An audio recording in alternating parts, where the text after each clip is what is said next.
Hello everyone, welcome back to IGNOU exams.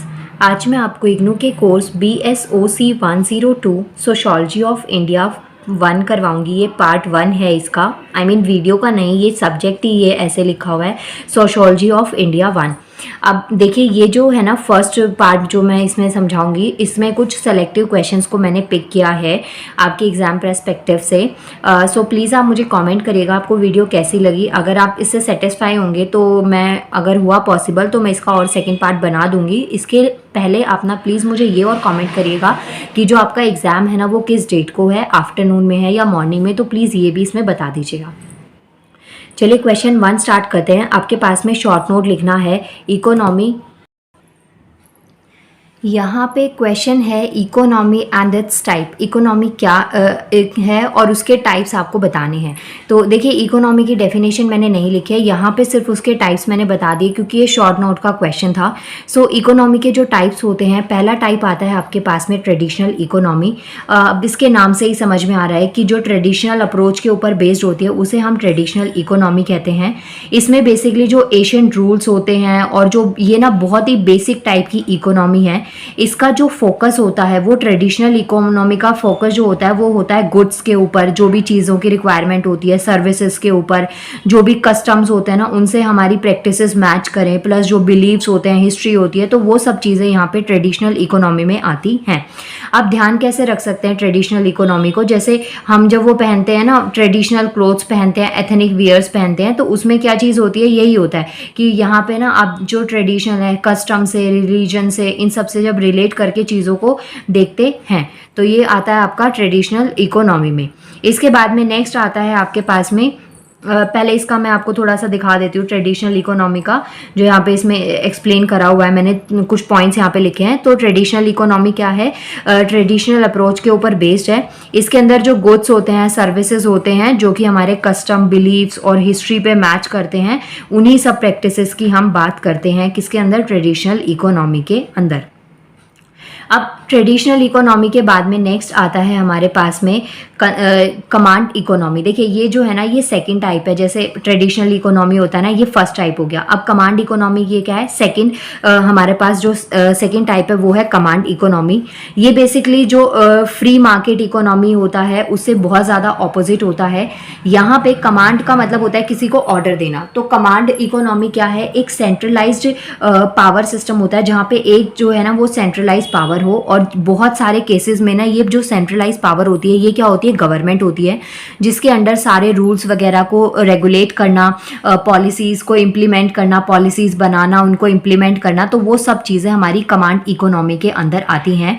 जिसमें जो हमारी गवर्नमेंट है वो इकोनॉमी के अकॉर्डिंग हमारे जो डिसीजंस होते हैं उनको लेती हैं। जो भी गुड्स, सर्विसेज जिनकी रिक्वायरमेंट है, कितनी क्वांटिटी में चाहिए, कौन से टाइप के चाहिए, लोगों की नीड्स को ध्यान में रखते हुए, तो उसमें हमारी जो गवर्नमेंट होती है ना वो डिसीजन लेती है। प्लस जो प्राइसेस होते हैं कि कोई चीज़ कितने रुपए की मार्केट में आनी चाहिए, कितना उस पर टैक्स लगना चाहिए, तो ये सब चीज़ें हमारी कमांड इकोनॉमी में आती हैं, जिसके अंदर जो मार्केट फोर्स होता है ना वो नहीं इन्वॉल्व होता है। जो ट्रेडर्स होते हैं, व्यापारी होते हैं, बिजनेसमैन होते हैं, एंटरप्रेन्योर्स होते हैं, उनका इतना ज़्यादा नहीं होता, लेकिन हमारी गवर्नमेंट की पॉलिसीज़ के अकॉर्डिंग इसको जनरेट किया जाता है। सो ये किस में आती है? आपकी कमांड इकोनॉमी में। यहाँ पे देखिए, वन सेंट्रलाइज पावर होती है जो कि ज़्यादातर गवर्नमेंट होती है। वो डिसाइड करती है कि जो कौन से गुड्स हैं, सर्विसेज हैं, उनको प्रोड्यूस करना चाहिए और कितनी क्वांटिटी में, कम में, ज़्यादा में, किस तरीके से, तो ये चीज़ हमारी गवर्नमेंट डिसाइड करती है। इसके अलावा जो प्राइस होते हैं वो भी हमारी गवर्नमेंट के थ्रू, या जो पावर होती है, बॉडी पावर में होती है, उसके थ्रू उनको डिटरमाइन किया जाता है, देखा जाता है, उसके लिए मेक श्योर किया जाता है। तो ये चीज़ें आती हैं आपकी कमांड इकोनॉमी में। कमांड इकोनॉमी के बाद में थर्ड आता है मार्केट इकोनॉमी। काफ़ी ज़्यादा इंपॉर्टेंट है ये। मार्केट इकोनॉमी जो है वो कमांड इकोनॉमी से बिल्कुल ऑपोजिट होता है। इसमें जो मार्केट इकोनॉमी में ना ये फ्री मार्केटिंग होती है। उनके पास में पूरी उनके पास में अपॉर्चुनिटीज़ होती हैं, पूरे राइट्स होते हैं कि जो भी गवर्नमेंट के इंटरफेरेंस होता है उसमें गवर्नमेंट का इंटरफेरेंस नहीं होता, वो काफ़ी हद तक उससे फ्री होती है। जो कंट्रोलिंग पावर्स होती हैं उनसे फ्री रहती हैं। बट इसका मतलब ये नहीं है कि वो जो रूलर, जो सेलर्स हैं, बायर्स हैं, वो अपनी मर्जी से रूल्स एंड रेगुलेशंस बनाएंगे, ऐसा भी नहीं है। लेकिन हाँ, इसमें मोस्टली जो डिसीजंस वगैरह लिए जाते हैं वो लोग, जो मार्केटर्स होते हैं ना, उनके थ्रू ले लिए जाते हैं। मार्केट इकोनॉमी में देखिए यहाँ पे जो कंट्रोलिंग पावर होती है जैसे कि गवर्नमेंट, इनका बहुत कम इन्वॉल्वमेंट होता है, इंटरफेरेंस ना के बराबर होता है। और पहले तो सॉरी देखिए आज कुछ ज़्यादा शोर हो रहा है, बट प्लीज़ थोड़ा सा एडजस्ट कर लीजिए, आपको समझ में आएगा। मेरी वॉइस पे फोकस करिए बस। तो इसमें जो इन्वॉल्वमेंट और इंटरफेरेंस होता है ना, गवर्नमेंट या जो बाकी जो कंट्रोलिंग पावर्स होती है उनका नहीं होता है। इसके अलावा जो एंटायर इकोनॉमी होती है ना, वो पार्टिसिपेंट्स के ऊपर डिपेंड करती है and the laws of demand and supply, कितनी चीज़ों की ज़रूरत है, सप्लाई किस तरीके से हो रही है, तो जो चीज़ें हैं ना वो इन चीज़ों के ऊपर डिपेंड करती है, इन फैक्टर्स के ऊपर डिपेंड करती हैं। सो इसे हम कहते हैं मार्केट इकोनॉमी। मार्केट इकोनॉमी के बाद में नेक्स्ट आती है हमारे पास मिक्स्ड इकोनॉमी। इन शॉर्ट आपके पास में टोटल 4 टाइप्स हैं इकोनॉमी के। फर्स्ट आता है ट्रेडिशनल इकोनॉमी, थर्ड है सेकंड है कमांड इकोनॉमी, उसके बाद में लास्ट आता है मार्केट इकोनॉमी, सॉरी लास्ट ये थर्ड है मार्केट इकोनॉमी। इसके बाद में नेक्स्ट आता है हमारे पास में मिक्स्ड इकोनॉमी। अब देखिए इसके ना नाम से ही समझ में आ रहा होगा कि मिक्स का मतलब क्या हो गया, कोई चीज़ मिक्सिंग हो रही है। तो ये बेसिकली यहाँ पे कोट की फॉर्म में आपको आंसर दे रखा है कि जो मिक्स्ड इकोनॉमी होती है ये एक परफेक्ट मैरिज का एग्जाम्पल है कमांड इकोनॉमी और फ्री मार्केट इकोनॉमी के अंदर। इन दोनों के बीच के अच्छे रिलेशन के साथ में जो मिक्स्ड इकोनॉमी है ना वो जनरेट होती है। और इसमें ये है ना काफ़ी ज़्यादातर फ्री होती है जो गवर्नमेंट इंटरवेंशंस होते हैं उनसे, प्लस जो जैसे ट्रांसपोर्टेशन हो गया, पब्लिक सर्विसेज हो गई, डिफेंस वगैरह, ये सब चीज़ें इस मिक्स्ड इकोनॉमी के अंदर आती हैं। और जो मिक्स्ड इकोनॉमी है इसे हम ड्यूअल इकोनॉमी भी कहते हैं। इसके बेस्ट एग्जाम्पल क्या क्या हैं, ये इकोनॉमी कहाँ पे मिलती है, इंडिया और फ्रांस के अंदर ज़्यादातर यहाँ देखने को मिलती है। चलिए स्टैटिक पोर्शन एक बार दिखा देती हूँ मैं आपको। मिक्स्ड इकोनॉमी क्या है, एक परफेक्ट मैरिज है between command economy and free market economy. इसके अलावा जो गवर्नमेंट है ना वो रेगुलेट करती है इसे and overseas specific sensitive areas. अब इसमें गवर्नमेंट का ज़्यादा इंटरफेरेंस तो नहीं होता, लेकिन जो कुछ सेंसिटिव एरियाज होते हैं उन पे गवर्नमेंट की पूरी नज़र होती है, जैसे कि ट्रांसपोर्टेशन हो गया, पब्लिक सर्विसेज हो गई, डिफेंस हो गया। क्योंकि इससे क्या होता है ट्रेडिंग के साथ ना, मतलब कि जो पैसा मिल रहा है उसके साथ साथ लोगों की जो लाइफ है ना, थ्रेट, उसके ऊपर भी कहीं ना कहीं खतरा आता है, तो वो भी चीज़ें इससे रिलेट होती हैं। इसलिए इसके ऊपर गवर्नमेंट का भी कुछ हद तक रेगुलेशन आपको देखने को मिलता है। जो मिक्स्ड इकोनॉमी है उसे हम ड्यूअल इकोनॉमी के नाम से भी जानते हैं। क्वेश्चन अगर आपसे पूछा जाए व्हाट इज ड्यूअल इकोनॉमी और या व्हाट इज मिक्स्ड इकोनॉमी, तो दोनों तरीके से आपको ध्यान में रहना है कि इसका मतलब सेम ही होता है। तो ये आपको समझा रखा है कि इसे ड्यूअल इकोनॉमी भी कहा जाता है। यहाँ पे कुछ इसके एग्जाम्पल दे रखे हैं, जैसे कि इंडिया और फ्रांस जो है वो ड्यूअल इकोनॉमी का एग्जाम्पल है। इसके बाद में नेक्स्ट हमारा शॉर्ट नोट आता है कंसेप्ट ऑफ फैमिली। फैमिली क्या होता है, परिवार की संकल्पना क्या होती है, इसके बारे में आपको शॉर्ट नोट लिखना है। देखिए इस कोर्स के लिए ना एक बच्चे का मेरे पास मैसेज आया था कि आप हिंदी में समझाएं, तो मटेरियल अवेलेबल तो है, लेकिन मतलब कि जिसमें मुझे थोड़ा कंफर्टेबल लगा मैंने इसलिए इसको ऐसे इंग्लिश में नोट्स की फॉर्म में दे दिया है। बाकी एक्सप्लेन मैं हिंदी में कर रही हूँ और मैं डैम श्योर हूँ इस चीज़ को लेके कि आप अगर सुनेंगे ना तो आंसर लिखने के कैपेबल आप डेफिनेटली हो जाएंगे। कंसेप्ट ज़्यादा टफ नहीं है, आप इनको अपनी लैंग्वेज में हिंदी में भी आराम से लिख पाएंगे। चलिए क्वेश्चन आता है कंसेप्ट ऑफ फैमिली। तो यहाँ पे पहले आपको डिफाइन करना है कि फैमिली क्या होता है। तो फैमिली देखिए एक इंटीमेट डोमेस्टिक ग्रुप होता है जहाँ पे जो लोग हैं ना वो एक दूसरे से रिलेट करते हैं। अब वो ब्लड रिलेशन हो सकता है, सेक्सुअल नीड्स हो सकती हैं, और जो लीगल टाइज होते हैं, जो इलीगल पर्सपेक्टिव से कुछ नहीं होता। फैमिली में बेसिकली लीगल टाइज होते हैं, सेक्सुअल मैटिंग हो सकती है, या फिर जो बाय ब्लड हम किसी से रिलेट करते हैं ना फैमिली, उसे हम फैमिली कहते हैं। इसके अलावा ये एक बहुत ही स्मॉलेस्ट और बेसिक सोशल यूनिट होती है। क्या चीज़, फैमिली बहुत ही छोटी यूनिट होती है, क्योंकि मोस्टली फैमिलीज़ में क्या होते हैं हस्बैंड वाइफ और उनके बच्चे। तो ये क्या है, एक स्मॉलेस्ट और बेसिक यूनिट होती है। अगर जॉइंट फैमिली होती है तो उसमें बहुत सारे लोग ऐड ऑन हो जाते हैं, लेकिन यहाँ पे इसको स्मॉलेस्ट यूनिट से भी कैलकुलेट किया जा सकता है। इसके अलावा ये एक बहुत ही इंपॉर्टेंट प्राइमरी ग्रुप होता है जो किसी भी सोसाइटी में पाया जा सकता है। अब यहाँ पे फैमिली के लिए देखिए यहाँ पे क्या है, एक तो ये क्या है, इंटीमेट डोमेस्टिक ग्रुप है, ये फर्स्ट पॉइंट हो गया। इसके अलावा ये किससे मिलके बना है, मेड अप ऑफ पीपल जो एक दूसरे से रिलेट करते हैं। अब वो जो रिलेशन है ना लोगों का, वो ब्लड से भी हो सकता है, सेक्सुअल मैटिंग भी हो सकते हैं, और लीगल टाइज के पर्सपेक्टिव से भी लोग आपस में जुड़े हो सकते हैं। सो इसे हम क्या कहते हैं, फैमिली कहते हैं। फैमिली एक बहुत ही स्मॉलेस्ट और मोस्ट बेसिक यूनिट है, मोस्ट बेसिक सोशल यूनिट है, और ये किसी भी सोसाइटी का एक प्राइमरी ग्रुप होता है जो कि आपको कहीं पे भी देखने को मिलता है। अब जब फैमिली की बात करें तो फैमिली में एक सोशल ग्रुप होता है जिसके अंदर कौन कौन आते हैं, फादर, मदर और उनके बच्चे। अब बच्चे एक या एक से ज़्यादा बच्चे हो सकते हैं, तो बेसिकली फैमिली का एग्जाम्पल यही होता है, मदर, फादर और उनके बच्चे। तो यही आपको यहाँ पे समझा रखा है। इसके अलावा ये जो है ना, मदर है, फादर है और उनके घर में और कोई छोटा बच्चा है, तो जो उनकी फैमिली का पार्ट है, तो सबसे पहले जो बच्चा है ना, जो भी बॉर्न बेबी होता है, इन्फेंट होता है, जब उसका बर्थ होता है तो सबसे पहले जो बच्चे का इंट्रोडक्शन होता है वो इन्हीं लोगों से होता है, स्पेशली मदर और फादर से। तो उसे हम फैमिली का एग्जाम्पल देते हैं। अब फैमिली एक ना बहुत ही हमारे पास एक ऐसा इंड्योरिंग ग्रुप है जो कि हमें जो इसके बहुत सारे ट्रेमेंडस इन्फ्लुएंसेस हैं हमारी लाइफ पे, किसी इंडिविजुअल की लाइफ पे, बर्थ से लेके टिल डेथ, क्योंकि हम उन्हीं के साथ रहते हैं, उठते बैठते खाते पीते, जो भी चीज़ें हमारे अंदर आती हैं, बोलने का तरीका है, काम करने का तरीका है, लोगों को ट्रीट करना है, तो वो सब चीज़ें आपकी फैमिली से आती हैं।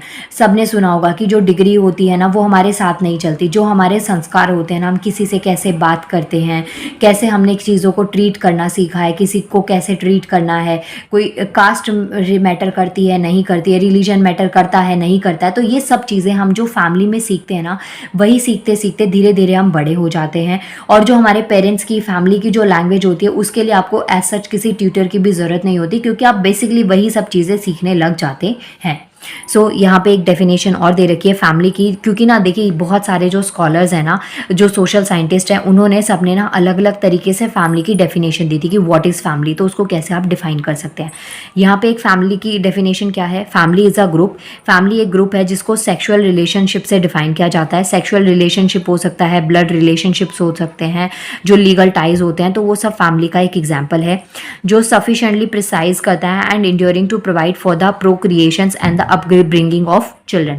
मतलब बर्थ से लेके जो भी आप जैसे भी बड़े रहते हैं ना, टिल डेथ का जो भी टाइम पीरियड होता है वो आपका सारा फैमिली के साथ में स्पेंड होता है। सो फैमिली की अलग अलग डेफिनेशंस अलग अलग स्कॉलर्स के अकॉर्डिंग आपको इसी तरीके से यहाँ पे दे रखी हैं। और भी फैमिलीज़ की जो डेफिनेशन आप अपने आप से भी लिख सकते हैं, बट ये एक डेफिनेशन बहुत है। इसके अलावा जो फैमिली होती हैं उसमें कोई भी ऐसा क्वेश्चन नहीं होता, एक्सपीरियंसेस करते रहते हैं और हम उनके साथ में बड़े होते जाते हैं। और फैमिली ज़रूरी नहीं है कि ब्लड रिलेशन से ही हो, कई बार ऐसा भी होता है बाय ब्लड आप किसी से जुड़ते नहीं हैं, लेकिन हाँ आप उस इंसान के साथ में रहने लग जाते हैं, तो आप उसे फैमिली की तरह ट्रीट करने लग जाते हैं, किसी की केयर करने लग जाते हैं। तो ये सब एग्जाम्पल्स आप फैमिली में दे सकते हैं। सेकेंड क्वेश्चन था कंसेप्ट ऑफ फैमिली आपको एक्सप्लेन करना था। सो ये कुछ स्टैटिक पोर्शंस है जो आप अपने आंसर में इंक्लूड कर सकते हैं। इसके बाद में नेक्स्ट क्वेश्चन आता है हमारे पास में, थर्ड क्वेश्चन बहुत बहुत इंपॉर्टेंट क्वेश्चन है, जेंडर एंड सेक्स। बहुत इंपॉर्टेंट इसलिए है क्योंकि हम ना काफ़ी बड़े हो जाते हैं, काफ़ी कुछ पढ़ लेते हैं, लेकिन जेंडर और सेक्स क्या होता है ना, इसका डिफरेंस हमको कभी समझ में नहीं आता। तो देखिए यहाँ पे मैंने 2 लाइन्स में इसको समझाया है, इसको डिटेल में मैं एक्सप्लेन कर देती हूँ। सेक्स क्या होता है, एक बायोलॉजिकल कंसेप्ट होता है कि बाय बर्थ आप क्या पैदा हुए हैं, आप मेल फीमेल या ट्रांसजेंडर, गे, लेस्बियन, क्या चीज़ आप में आई है ना, वो बायोलॉजिकल कंसेप्ट होता है कि बाय बर्थ आपका क्या सेक्स असाइन हुआ है। और जेंडर का मतलब क्या होता है, जो सोशल कंसेप्ट होता है। अब इन दोनों चीज़ों को ना हम थोड़ा डिटेल में समझते हैं। जैसे कि सेक्स तो आपको समझ में आ गया होगा कि बाय बर्थ आप ना क्या पैदा हुए हैं, वो चीज़ आपके सेक्स को डिफाइन करती है। लेकिन जो जेंडर है ना, ये थोड़ा सा कॉम्प्लिकेटेड कंसेप्ट है। जेंडर का बेसिकली मतलब क्या होता है, जो सोसाइटी क्या चीज़ को एक्सेप्ट करती है, क्या प्रेफरेंसेस हैं उनके, क्या आपके लिए एक धारणा कंसेप्ट बनाए हुए हैं, तो वो चीज़ें आती हैं हमारी जेंडर के अंदर। जैसे कि हमने ये सुना है कि जो मैन है, मेल है ना, वो रो नहीं सकते, वो बहुत स्ट्रांग होते हैं। मेल का काम है, वो एक ब्रेड अर्नर होते हैं, मतलब कि वो बाहर जाके अर्निंग करेंगे, फैमिली का पालन पोषण करेंगे, जितने भी बड़े डिसीजंस होंगे फैमिली से रिलेटेड तो वो एक मेल ले सकता है। जो मेल है वो बाहर किसी भी टाइम जा सकते हैं। तो ये क्या है, एक सोशल एक्सेप्टेंस है जो कि एक हमारी सोसाइटी ने क्रिएट करी हुई है। एक जो फीमेल है उसके लिए बाउंड्रीज को, लिमिट्स को सेट कर दिया कि वो ये चीज़ें नहीं कर सकती हैं। एक मेल उनके कंपैरिजन में वो सब चीज़ें कर सकता है, कभी भी बाहर जाना, कहीं पे भी जाना, फ्रेंड्स के साथ जाना, घूमना फिरना। मोस्टली फैमिलीज़ में ये चीज़ आपको देखने को मिलती है। तो जो चीज़ आप इस तरीके से डिफाइन कर देते हैं ना, जो एक सोसाइटी एक डेफिनेशन दे देती है, तो उसे हम जेंडर कहते हैं। बेसिकली जो सोसाइटी की एक्सपेक्टेशंस होती हैं लोगों के बिहेवियर से, एटीट्यूड से, वो चाहे मेल हो फीमेल हो, उनकी क्या रिस्पॉन्सिबिलिटीज़ बनती हैं, किस तरीके से आप उसको डिस्कस करेंगे, क्या उनकी रिस्पॉन्सिबिलिटीज़ को आप डिवाइड करेंगे। तो ये जो जब एक्सपेक्टेशंस होती है ना कि एक मेल का एक अलग रोल है, जेंडर डिसाइड कर दिया, रोल डिसाइड कर दिया आपने, एक फीमेल का अलग रोल है कि उसे घर पे रहना है, बच्चों का पालना पोषण करना है, तो ये चीज़ें क्या है, एक सोसाइटी ने असाइन कर दिया, बिलीव्स बना लिए हैं कुछ चीज़ों के लिए, तो उसे हम जेंडर कहते हैं, जो कि बेसिकली एक सोशल कंसेप्ट है। कोई मिथ इसके पीछे नहीं होता, लेकिन लोगों का मानना क्या है, किस तरीके से वो उसको समझते हैं, ये चीज़ें आती हैं आपके पास में जेंडर के अंदर। और एक जो बायोलॉजिकल कंसेप्ट होता है ना, बाय बर्थ आप क्या चीज़ हैं, क्या पैदा हुए हैं आप, तो वो चीज़ें आती हैं हमारे पास सेक्स। तो ये दोनों ही टॉपिक्स आपको समझने हैं। शॉर्ट में ये ध्यान रख लेना कि सेक्स क्या है, एक बायोलॉजिकल कंसेप्ट है, और जो जेंडर है ना वो हमारा सोशल कंसेप्ट है। इसके बाद में नेक्स्ट क्वेश्चन नंबर 4 आता है कंसेप्ट ऑफ क्लास, वर्ग की संकल्पना। कंसेप्ट ऑफ क्लास क्या है, क्लास क्या होता है। तो देखिए क्लास क्या है, एक सोशल कैटेगरी होती है, एक ग्रुप ऑफ पर्सन होता है जिनके अंदर कुछ डेफिनेट स्टेटस होता है सोसाइटी के अंदर, जो परमानेंटली होता है, उनके जो रिलेशंस को डिफाइन करता है बाकी ग्रुप्स के साथ में। जैसे कि एग्जांपल है, मानिए आप हाई क्लास सोसाइटीज़ में रहते हैं ना, जहाँ पे ऊंची जाति के लोग रहते हैं, जो बहुत ही रिच पीपल हैं, तो आपका जो सर्कल होगा ना वो वैसा ही मिलेगा। तो ये क्या है, आपके ग्रुप की डेफिनेशन हो गई। मानिए आप कोई काम, बहुत छोटा काम करते हैं, जैसे कि नाले वगैरह साफ करना, आप कोई स्वीपर हैं, जमादार हैं, आप कोई ऐसी कास्ट में आता है जो छोटी कास्ट जिसको सोसाइटी में माना जाता है, तो जो आपका ग्रुप होगा ना वो उसी से बिलोंग करेगा, मतलब आप उसी सोसाइटी के बीच में रहते हैं।